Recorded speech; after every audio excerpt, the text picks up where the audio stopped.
ಮಂಗಳೂರಿನ ಹೃದಯ ಭಾಗದಲ್ಲಿ ಹಲವಾರು ವರ್ಷಗಳಿಂದ ಕಾರ್ಯಾಚರಿಸುತ್ತಾ ಇರುವ ಸ್ಟೇಟ್ ಬ್ಯಾಂಕ್ನಲ್ಲಿರುವ ಮೀನು ಮಾರುಕಟ್ಟೆಗೆ ಶಾಸಕ ವೇದವ್ಯಾಸ್ ಕಾಮತ್ ಅವರು ಭೇಟಿ ನೀಡಿ ಮೀನುಗಾರರ ಸಮಸ್ಯೆಯನ್ನ ಆಲಿಸಿದರು. ಕಳೆದ ಹಲವಾರು ವರ್ಷಗಳಿಂದ ಕಾರ್ಯಾಚರಿಸುತ್ತಿರುವ ಸ್ಟೇಟ್ ಬ್ಯಾಂಕ್ ಮೀನು ಮಾರುಕಟ್ಟೆಯನ್ನ ಸ್ಥಳಾಂತರ ಮಾಡಲಾಗುತ್ತಿದೆ ಎಂಬ ವದಂತಿ ಹಿನ್ನೆಲೆಯಲ್ಲಿ ಶಾಸಕರು ಸ್ಥಳಕ್ಕೆ ಭೇಟಿ ನೀಡಿ ಮೀನುಗಾರರ ಸಮಸ್ಯೆಯನ್ನ ಆಲಿಸಿದ್ರು. ನಂತರ ಮಾತನಾಡಿದ ಶಾಸಕರು, ಈ ಮಾರುಕಟ್ಟೆಯ ವಿಚಾರದಲ್ಲಿ ಮಹಾನಗರ ಪಾಲಿಕೆಯ ಅಧಿಕಾರಿಗಳ ಜೊತೆ ಚರ್ಚಿಸಿ ಇಲ್ಲಿನ ಅಭಿವೃದ್ಧಿಪಡಿಸುವ ಬಗ್ಗೆ ಪ್ರಾಮಾಣಿಕವಾಗಿ ಪ್ರಯತ್ನಿಸುತ್ತೇನೆ ಎಂದು ಹೇಳಿದ್ರು. ಇಲ್ಲಿನ ಮೂಲಭೂತ ಸೌಕರ್ಯಗಳ ಬಗ್ಗೆ ಅಧಿಕಾರಿಗಳ ಜೊತೆ ಮಾತನಾಡುತ್ತೇನೆ ಎಂದರು.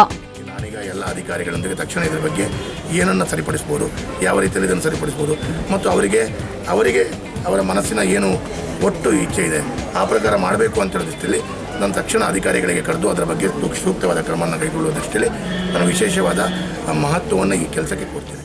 ಈ ಸಂದರ್ಭದಲ್ಲಿ ಭಾಸ್ಕರ್ ಚಂದ್ರ ಶೆಟ್ಟಿ, ಪಾಲಿಕೆಯ ಸದಸ್ಯರಾದ ದಿವಾಕರ್ ಪಾಂಡೇಶ್ವರ್, ವೀರಾ ಕರ್ಕೇರ, ಸುಧೀರ್ ಶೆಟ್ಟಿ ಕಣ್ಣೂರು, ಬಿಜೆಪಿ ಪಕ್ಷದ ಮುಖಂಡರಾದ ವಸಂತ್ ಜೆ ಪೂಜಾರಿ ಪಡೀಲ್, ಹಸಿಮೀನು ಮಾರಾಟಗಾರರಾದ ಪೂರ್ಣಿಮಾ, ಬೇಬಿ ಅಮೀನ್, ಗೌರಿ ಕಾರ್ವಿ, ಕಲಾವತಿ ಮೆಂಡನ್ ಮತ್ತು ಗೀತಾಬಾಯಿ ಉಪಸ್ಥಿತರಿದ್ದರು.